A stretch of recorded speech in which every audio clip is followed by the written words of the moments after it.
साथियों नमस्कार। साथियों, दुनिया में जगह जगह पर युद्ध चल रहे हैं, फिर चाहे वो इजराइल, ईरान और यूएसए का हो, या फिर पाकिस्तान अफ़गानिस्तान का हो जिसकी हमने लंबे समय से चर्चा ही नहीं करी है, या फिर आप किसी और छोटे मोटे युद्ध की बात कर लें, रशिया यूक्रेन हो गया, उधर अफ्रीका में कुछ कुछ होता रहता है। ऐसी स्थिति में कोई भी नॉर्थ कोरिया को पूछ ही नहीं रहा है, जबकि इतने अच्छे अच्छे खिलौने उसके पास हैं। दुनिया के पास ऐसे खिलौने हैं ही नहीं जैसे नॉर्थ कोरिया के पास हैं। तो बहुत दिनों से जो ये महाशय हैं, ये फोमो फील कर रहे थे, फियर ऑफ मिसिंग आउट, कि यार मैं कहीं हूँ नहीं पिक्चर में। तो इन्होंने आज क्या किया, अपनी ही तरफ से 10 मिसाइलें जापान की तरफ दाग दी। ठीक है, कोई मुझ पर हमला नहीं करा तो मैं ही कर देता हूँ। 10 मिसाइल्स, और 10 भी कौन सी मिसाइल्स, जो बैलिस्टिक मिसाइल्स हैं और न्यूक्लियर वॉरहेड लेकर के जा सकती हैं जी, जापान की तरफ दाग दी है। इसके बाद से जापान में एकदम हाई अलर्ट हो गया है, इमरजेंसी के हालात हो गए हैं। साउथ कोरिया भी अलर्ट हो गया है, और ये जितनी भी मिसाइल्स दागी हैं जापान के ऊपर जाकर नहीं गिरी हैं, लेकिन समुद्र में जाकर के गिरी हैं। दिशा वही थी जो जापान की तरफ है। अब ऐसा इन्होंने क्यों किया अचानक? क्या जापान ने कुछ कहा था? नहीं, हुआ ये है कि जो साउथ कोरिया है, ये आप देख रहे हैं, ये साउथ कोरिया है और ये नॉर्थ कोरिया है। तो नॉर्थ कोरिया साउथ कोरिया की लड़ाई रहती है, आपको पता है किस तरह से। पहले ये कोरिया हुआ करता था, कोरियन पेनिनसुला कहते थे इसे।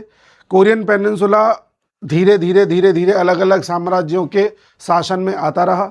एक टाइम ऐसा आ गया था कि 1910 से लेकर के 1945 तक इस पूरे कोरियन पेनिनसुला पर शासन रहा था जापान का। फिर जापान पर जब न्यूक्लियर बम गिर गया और जापान युद्ध हार गया, सेकेंड वर्ल्ड वॉर, तो जापान की जहाँ जहाँ टेरिटरीज थी हर जगह से उसने बैकआउट कर लिया था। तब तक जापान चाइना में फैला हुआ था, चाइना के एक बड़े हिस्से में जापान का कब्जा था। ताइवान जिसे आज हम कहते हैं, उस पर जापान का कब्जा था। इस पूरे कोरियन पेनिनसुला पर जापान का कब्जा था। तो जापान हट गया था। फिर जैसे ही जापान इन जगहों से निकला तो यूएसएसआर और यूएसए को लगने लगा कि जो जो जगह जापान ने खाली करी है, हमें वहाँ पर कब्जा कर लेना चाहिए। ऐसी स्थिति में कोरियन पेनिनसुला पर भी दोनों की निगाहें थी।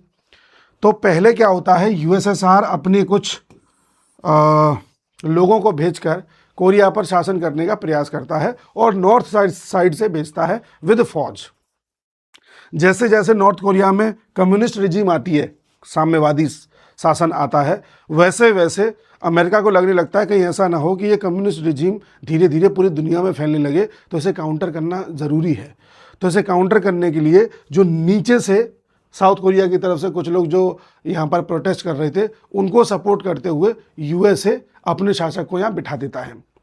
तो इधर से कैपिटलिस्ट रिजीम, इधर से कम्युनिस्ट रिजीम, आपस में दोनों रिजीम्स लड़ती हैं। एक को पीछे से यूएसए लड़वाता है, एक को कहीं से यूएसएसआर लड़वाता है।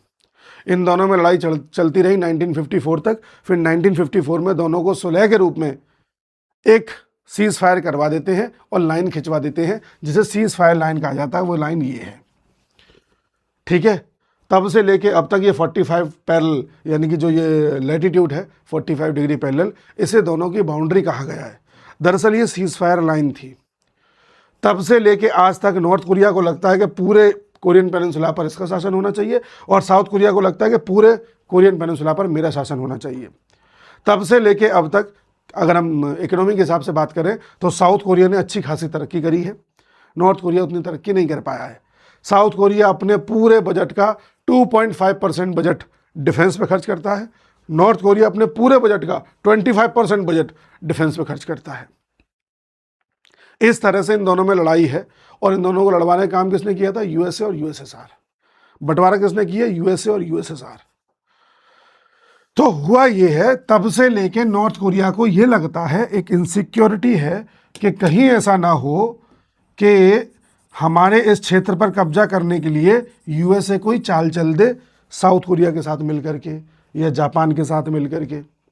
तो इसे एक एग्जिस्टिंग फियर है कि मैं एग्जिस्ट कर पाऊंगा कि नहीं कर पाऊंगा।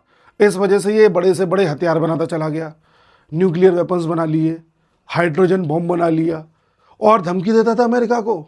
जी हाँ, ये धमकी देता था किम जोंग उन कि मेरी मेज के नीचे एक बटन है जिसे मैं दबाऊंगा तो मिसाइल्स यूएसए की तरफ जाकर के गिरने लगेंगी। फिर उधर ट्रम्प कहते थे कि मेरी मेज के नीचे एक बटन है, मैं बटन दबा दूंगा तो सारी न्यूक्लियर मिसाइल्स नॉर्थ कोरिया के ऊपर गिर जाएंगी। इस तरह के कुछ एक्सचेंज ऑफ वर्ड्स हुए थे, 2016-17 की बात है।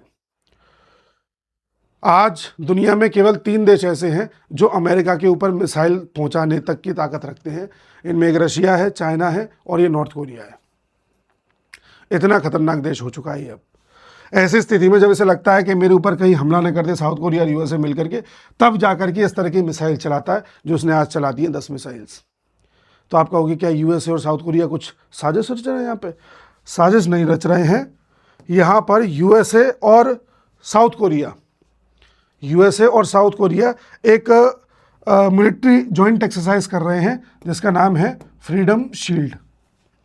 इस जॉइंट एक्सरसाइज को देखते हुए, इसको भी एक संकेत देते हुए कि हम भी पूरे दमखम वाले हैं, टेंशन मत लेना, ये मत सोचना कि जॉइंट एक्सरसाइज कर रहे हो तो हमें धमका लोगे।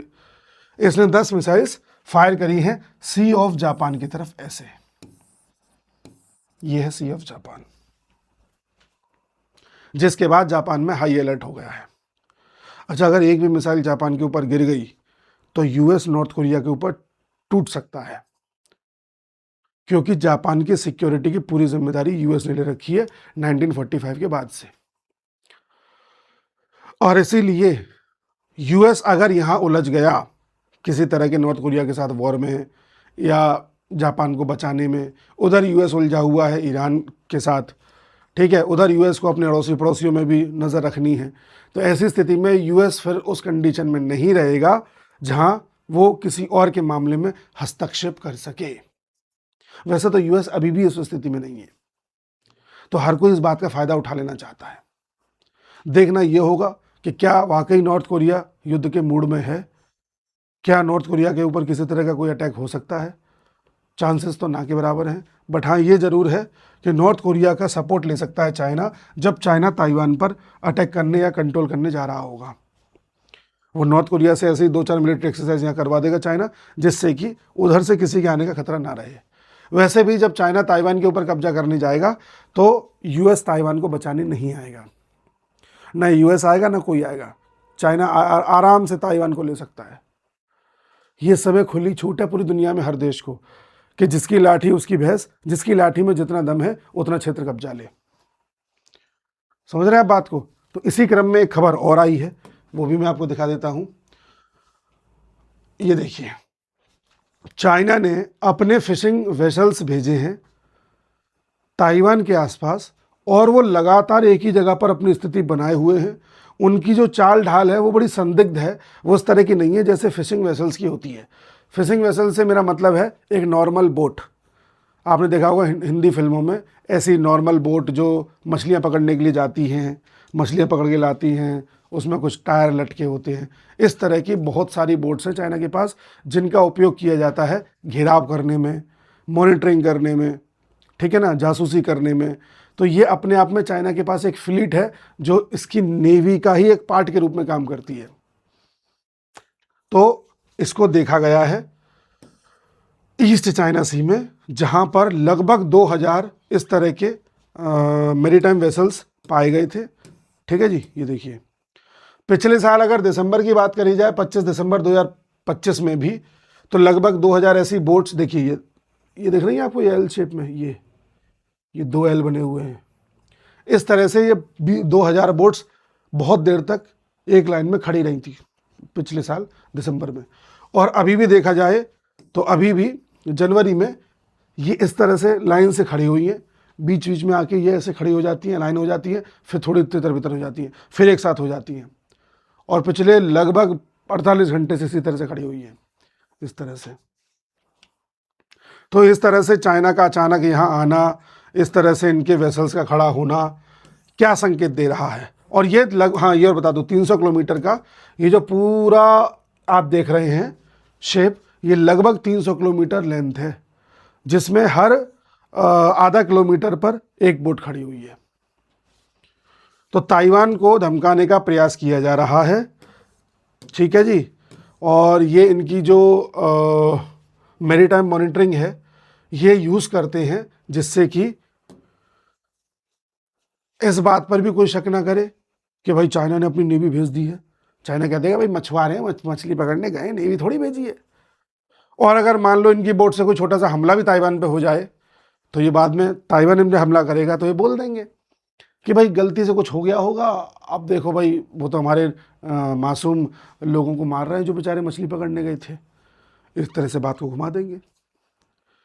तो मैं कहना ये चाह रहा हूं कि चाइना का बार बार ताइवान को इस तरह से घेरना ये संकेत दे रहा है कि चाइना भी मूड में है। नॉर्थ कोरिया का इस तरह से मिसाइल्स चला देना ये संकेत दे रहा है कि नॉर्थ कोरिया भी अपने आप को बचाने के लिए किसी भी हद तक जा सकता है।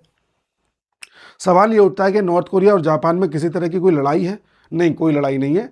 बस ये है कि 1945 तक जापान ने कब्जा कर रखा था।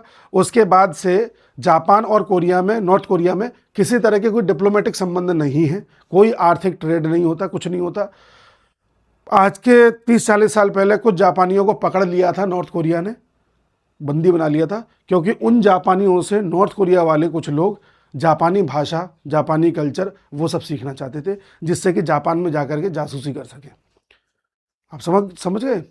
जैसे मान लो मुझे जापान में जाके जासूसी करनी है, तो मैं क्या करूँगा, 10 जापानियों को पकड़वा लाऊंगा और पेरेंट्स को कहूँगा चलो मुझे जापानी सिखाओ, मुझे जापान का कल्चर सिखाओ, और फिर मैं जाकर के जापान में जासूसी करूँगा। तो जापान समय समय पर ये एलिगेशन लगाता रहा है कि नॉर्थ कोरिया हमारे लोगों को बंदी बना लेता है, उनका उपयोग करता है जासूसी करने में। नॉर्थ कोरिया का कहना है कि हम इनके लोगों को छोड़ चुके हैं, हमने कुछ पकड़े थे, हमने छोड़ दिए हैं, ये जापान झूठ बोल रहा है। इसी बात को लेकर बहस होती रहती है। इससे ज़्यादा दोनों में कोई टेंशन नहीं है, कोई भूमि का, क्षेत्र का, आइलैंड का कोई विवाद नहीं है दोनों देशों में। तो इस बात को लेकर के भी निश्चिंत हो जाएं। ठीक है, तो देखो ये है आपका ताइवान। कोई आपसे पूछे कि क्या ट्रॉपिक ऑफ कैंसर ताइवान से होकर गुजरता है, तो हाँ गुजरता है। देखो ये गुजर रहा ट्रॉपिक ऑफ कैंसर, कर्क रेखा। ठीक है, ताइवान से ऊपर क्या है? ईस्ट चाइना सी। ठीक है, इससे ऊपर क्या है? सी ऑफ जापान या ईस्ट सी। ईस्ट चाइना सी अलग है, ईस्ट सी अलग है। सी ऑफ जापान को ही ईस्ट सी बोलते हैं। ठीक है, और ये कोरिया और चाइना के बीच में ये कौन सा सी है? येलो सी, याद रखने के लिए। ठीक है, हमेशा कभी भी आप अध्ययन करें किसी चीज़ का, तो उसका मैप या मानचित्र दिमाग में जरूर इमेजिन किया कीजिए अच्छे से। अब देखो मैं आपको चाइना का एक दिखाता हूँ, चाइना और कोरिया दोनों का एक मिक्स मैप दिखाता हूँ। इसकी शेप देखना, देखो ये शेप है चाइना और कोरिया की मिला करके।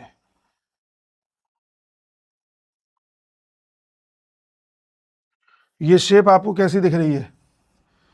बतख जैसी नहीं लग रही? अगर मैं इसमें कोरिया को अलग कर दूं तो ये बतख की चोंच हो गई, ये बतख का बॉडी हो गई, ये बतख का सिर हो गया, और मान लो ये 2 बतख के पैर हो गए। भगवान न करे ये पैर कभी बने, बट समझाने के लिए। ठीक है, तो हमेशा इमेजिन करो कि चाइना की शेप कैसी है, नॉर्थ कोरिया साउथ कोरिया की शेप कैसी है। तो ध्यान रखना, चाइना है, चाइना से लगा हुआ नॉर्थ कोरिया साउथ कोरिया है, और जहाँ ये ख़त्म हो रहे हैं वहीं से लगभग जापान स्टार्ट हो रहा है, और जापान ऊपर तक जा रहा है ऐसे। ठीक है, फिर यहाँ से अपना रशिया वगैरह स्टार्ट हो जाता है। ये कुरिल आइलैंड्स हैं, और ये कुछ छोटे छोटे आइलैंड्स हैं जो आकर के ताइवान तक फैले हुए हैं। ठीक है, ये दिमाग में बैठाने का तरीका है। अब बढ़ते हैं आगे। आगे यूएस ने ऑफर किया है $10 मिलियन का इनाम, जो भी मुश्तबा खमेनी के बारे में जानकारी देगा कि कहाँ छुपे हैं, उसको $10 मिलियन दिया जाएगा। $10 मिलियन लगभग 100 करोड़ के आसपास, मान लो 92-100 करोड़ के आसपास, 100 करोड़ रुपए आपको मिल सकते हैं। आप इनका पता बता दो। उधर यूएस का कहना यह भी है कि हमने एक अटैक में इनको घायल कर दिया है, ये बुरी तरह से घायल हो चुके हैं, चलने फिरने की स्थिति में नहीं है, तो वो भी एक खबर आ रही है। और उधर यूएस कह रहा है कि इनका कोई पता बताए तो उसको पैसे भी देंगे। तो इस तरह से यूएस ईरान के ऊपर इस समय नज़र बनाए हुए है। साथ ही आज यूएस ने, आज नहीं ये कल की बात है, यूएस ने ईरान के उस आइलैंड पर हमला करना स्टार्ट कर दिया है जहां से ईरान अपना 90% तक ऑयल एक्सपोर्ट करता है, जिसे खार्ग आइलैंड बोला गया है। जी, खार्ग आइलैंड। अगर हम खार्ग आइलैंड की बात करें तो ये, इसकी अगर मैं लोकेशन की बात करूं तो देखिए ये बिल्कुल यहां पड़ता है कुवैत के पास। बड़ा मैप दिखाता हूं, देखिए ये ईरान है, यहां पर कहीं है खार्ग आइलैंड। इस पर यूएस ने बम बरसाना स्टार्ट कर दिया है। यहाँ से ईरान का 90% तक ऑयल एक्सपोर्ट होता है और इसकी जो कैपेसिटी है, कैपेसिटी क्षमता, वो है लगभग 7 मिलियन बैरल पर डे, यानी कि एक दिन में 70 लाख बैरल तक ऑयल यहाँ से भेजा जा सकता है। और भेजा कितना जा रहा है? 1.6 मिलियन बैरल पर डे, लगभग 16 लाख बैरल प्रतिदिन भेजा जा रहा है।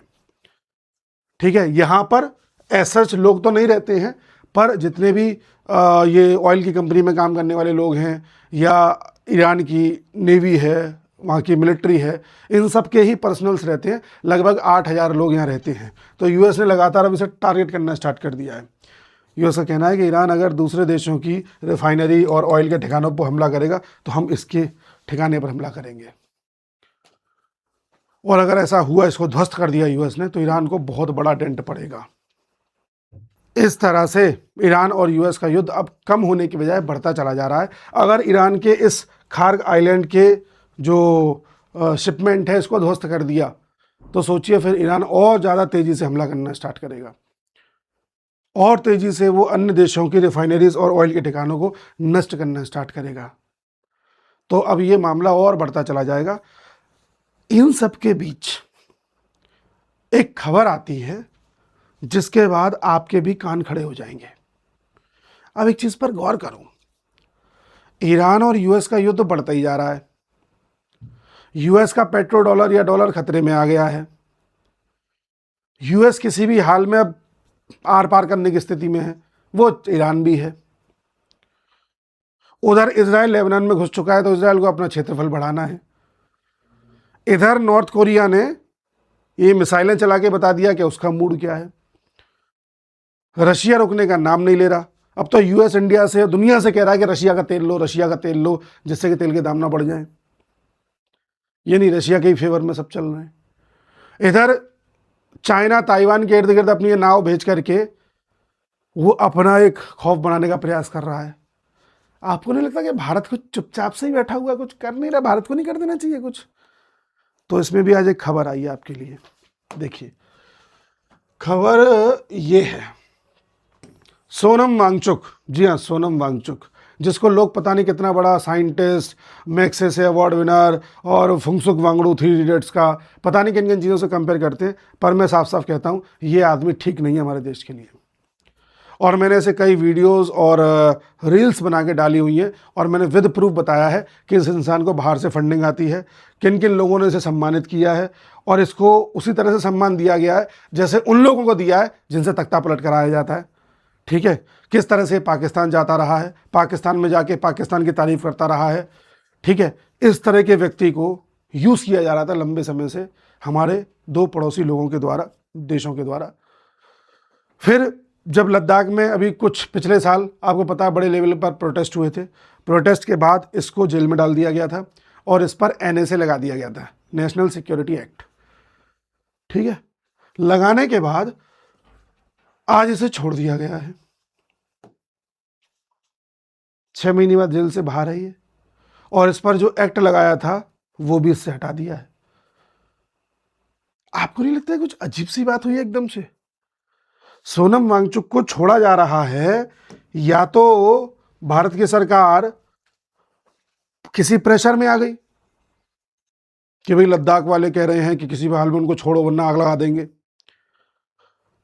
या भारत सरकार को ये लग रहा है कि ऐसे एक बार छोड़ के देखते हैं, जब ये फ्री हो जाएगा तो ये अपने आप संपर्क साधेगा, उसको ट्रेस करेंगे और देखेंगे इसके तार कहाँ कहाँ से जुड़े हैं, हो सकता है कुछ इन्फॉर्मेशन निकालना चाह रही हो। भाई कई बार कैदी को इसलिए भी छोड़ा जाता है कि छोड़ते ये देखोगे जाएगा कहाँ कहाँ, उससे और लिंक्स पता चलेंगे। पहले तो तुमने ले लिया था अंदर, उतना नहीं पता चल पाया था, तुम बैक एंड से ही पता कर पाए थे, अब इसकी चाल को ट्रेस करो। और तीसरा ये हो सकता है कि कोई डील हो गई हो कि हम बड़ा ऑपरेशन करने जा रहे हैं सोनम वांगचुक जी, जम्मू कश्मीर और लद्दाख से संबंधित। तुमने उधम मचा लिया, इतना मचाना था, हम चाहें तो तुम्हें जेल में सड़ा सकते हैं, पर अब हम तुम्हें काम दे रहे हैं। लद्दाख के कई लोग तुम्हारी बातें सुनते हैं, तुमने उनका ब्रेन वॉश कर दिया है और तुम कुछ एजेंसी के साथ भी काम कर रहे हो। तुम एक काम करो, जब हम अपना ऑपरेशन चलाएं तो तुम्हारा काम है बस लोगों को साधने का, कोई भी दंगा, किसी तरह का वहाँ पर डिस्टरबेंस, कोई सड़कों पर प्रोटेस्ट, कुछ नहीं होना चाहिए बस। समझ गए? ऐसा ना हो कि हम ऑपरेशन कहीं चला रहे हैं, पीछे से लद्दाख का भी एक आंदोलन चालू हो गया। बताओ, करने को तैयार हो? हाँ हाँ मैं कर लूँगा, मैं कर लूँगा, आप मुझे छोड़ दीजिए। तो सोनम वांगचुक को ठीक है छोड़ दिया। ऐसा कौन सा ऑपरेशन कर सकती है भारत की सरकार या सेना जिसके लिए सारी सेटिंग बिठाई जा रही है?